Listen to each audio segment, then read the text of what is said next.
I'm your host, Alex Jones, and history is now being made. Never underestimate the arrogance of the Washington bureaucrat and banker class. They created this con that they were invincible.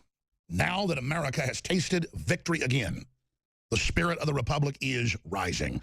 Dr. Steve Pieczenik is with us for the next 40 minutes or so. Then Larry Nichols, who has just proven to be so dead on, is going to be joining us. David Knight continues on, and we've decided whatever crew wants to stay, there's no pressure.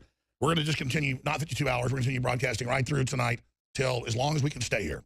Because that's what it's all about, ladies and gentlemen, and you're here by the tens of millions. I haven't checked the numbers. In the first 30-something hours, we had 27 million people just on Facebook and YouTube and on our own streams. Just on Facebook, before it was like 10 million or more. Again, that's not even our main platforms. I had to kind of pistol whip around here, folks, to make people start putting our videos on Facebook 6 months ago. I'm joking when I say that actually buggy whip people. But the point is that very exciting things are happening. We are ace of spades every time, royal flush, blowing the living daylights out of them. But we have to prosecute them. These rats are not ever going to back off now. They've always hated us because they know we're colossals compared to them. We're not here to screw people over. They're mentally ill and want to pull everything down because they're so spiritually ugly. Now, Roger Stone's riding shotgun with us throughout the broadcast days, flying back out later this afternoon. I want to do some in-depth talks with him, but this is all kind of co-hosting here, just briefly, because they keep telling me this. Yeah, Alex, you want to hire 4 or 5 more reporters and crew members and pay the bills around here, you need to plug, which I haven't done in days, our sponsors, and you need to stop skipping breaks, and you need to, and I got Ted Anderson telling me this from Minnesota, I got them telling me, and I'm not bitching, I'm just saying, refuel us. There isn't anywhere where you can buy products that are better. We go out to the top producers and say, we want the most ridiculously high quality. And we're going to have it at a low price. And they just go, no one does this. Well, we do. Okay, whether it's X2 or whether it's DNA Force, whatever it is, free shipping store-wide, InfoWarsLife.com. InfoWarsStore.com is the umbrella site on non-GMO seeds, high-quality storable food, everything there.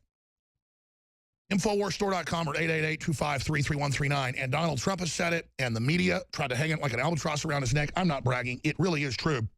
InfoWars is at the absolute core of the rediscovery of America and the American system in 1776. Not because I invented any of this, but because I rediscovered what America was in life and in the history books and more. And then for 20-plus years, I've been in the trenches learning this from every angle and developing a knowledge base that no one else really has.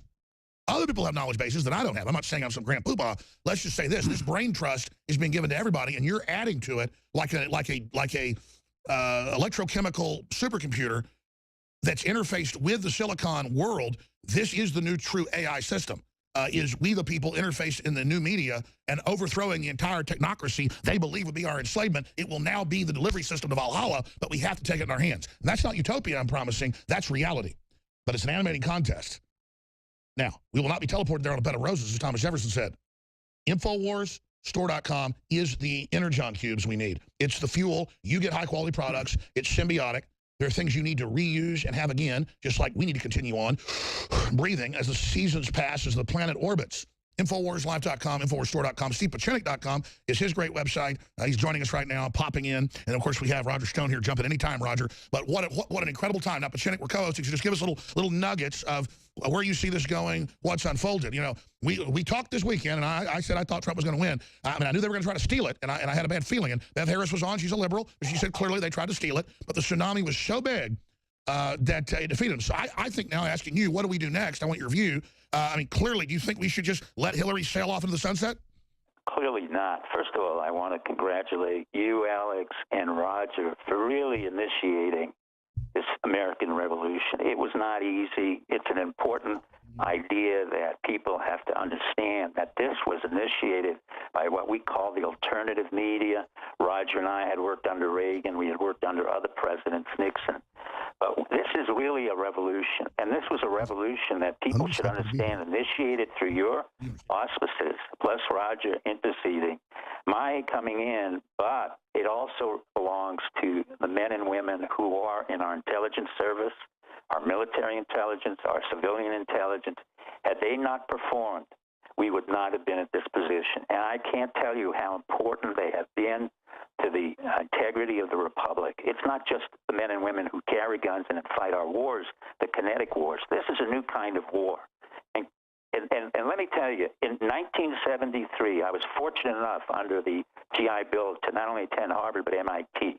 Not because I was so smart, but because I understood that at MIT they were going to teach me something that had never been taught before, and that was the internet and social media. 1973. My dad was at UT in the 60s, and they were talking about CD-ROM and social media then as well in the Plan 2 program when he was in high school. And, of course, you know that was a secret DARPA program. That's exactly it. So we have to thank DARPA, Defense Advanced Research Projects Agency, and even the CIA for having initiated this type of modality that nobody could conceive. 50 years later, we have been able to utilize it using you, Roger, many others, and the internet to literally have a coup, which the Clintons did and attempted it, and there was a counter coup. There's no question about it. Without soldiers, without tanks, as Roger said, you know, the old line Republicans were useless. We were able to kick them out. And in turn, what happened was the Republic answered in a way that we'd never seen before. The voices that came through you, through the protests, through the meetings that they went to with Donald Trump, and the fact that Donald could articulate our discontent and maintain it at a phenomenal rate that even I was stunned. I got to tell you, as a doctor, psychiatrist, I've never seen anybody like Donald Trump. He was tireless. I mean, I had to go to bed at midnight, 1 in the morning, because I figured, oh, you know, this will keep on going.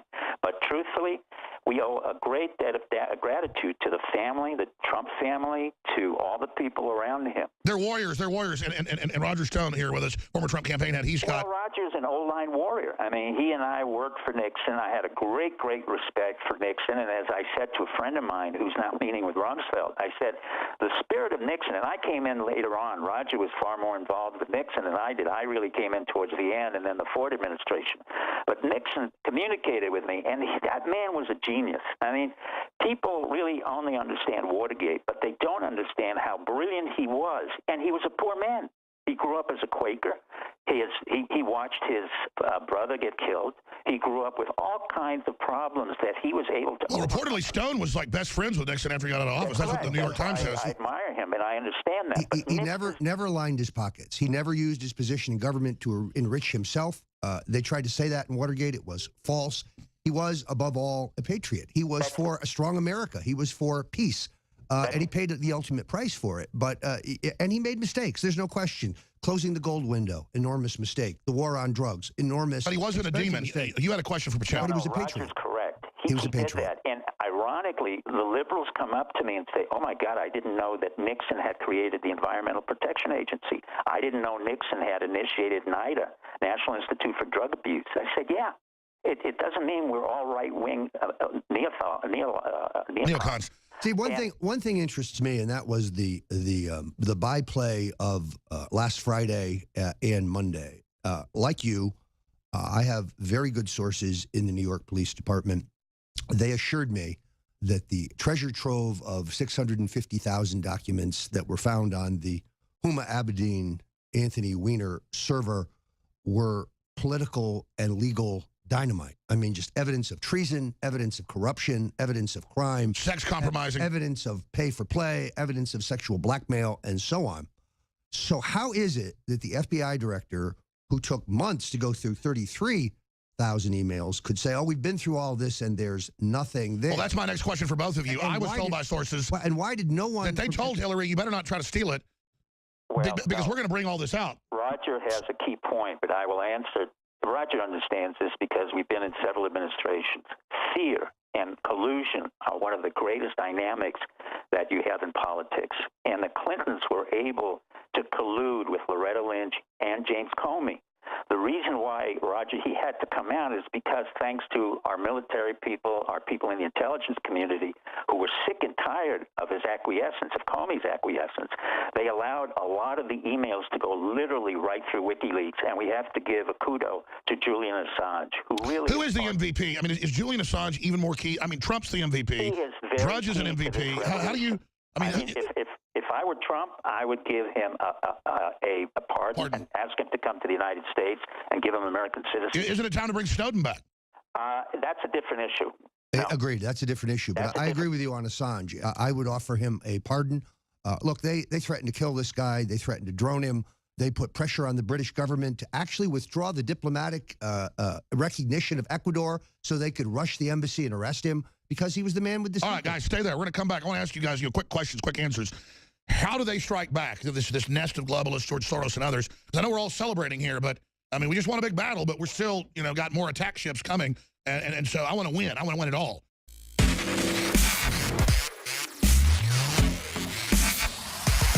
The Alex Jones Show, because there is a war on for your mind. Look, I'm not going to sit here and say, see, I told you so, that communist Chinese-style net censorship was coming to the web, because it's already here. It's being announced. The way you keep the internet open and free is you get involved more than ever. Go to Infowars.com/app. A new battleship in the fight. Infowars Live, available right now. We're looking for a crew to man it. You going to sit down and play games and be a trendy? Or are you going to be part of history? Don't sit by and let the internet and free speech be stolen from you. Take action.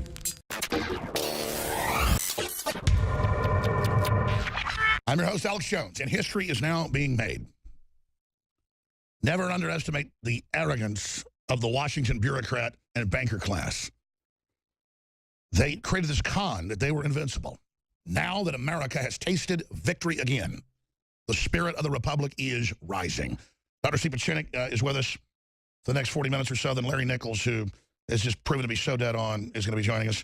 David Nye continues on, and we've decided whatever crew wants to stay, there's no pressure. We're going to just continue, not 52 hours, we're going to continue broadcasting right through tonight till as long as we can stay here. Because that's what it's all about, ladies and gentlemen, and you're here by the tens of millions. I haven't checked the numbers. In the first 30-something hours, we had 27 million people just on Facebook and YouTube and on our own streams. Just on Facebook, before it was like 10 million or more. Again, that's not even our main platforms. I had to kind of pistol whip around here, folks, to make people start putting our videos on Facebook 6 months ago. I'm joking when I say that. That actually buggy whip people. But the point is that very exciting things are happening. We are ace of spades every time, royal flush, blowing the living daylights out of them. But we have to prosecute them. These rats are not ever going to back off now. They've always hated us because they know we're colossals compared to them. We're not here to screw people over. They're mentally ill and want to pull everything down because they're so spiritually ugly. Now, Roger Stone's riding shotgun with us throughout the broadcast today. He's flying back out later this afternoon. I want to do some in-depth talks with him, but this is all kind of co-hosting here, just briefly, because they keep telling me this.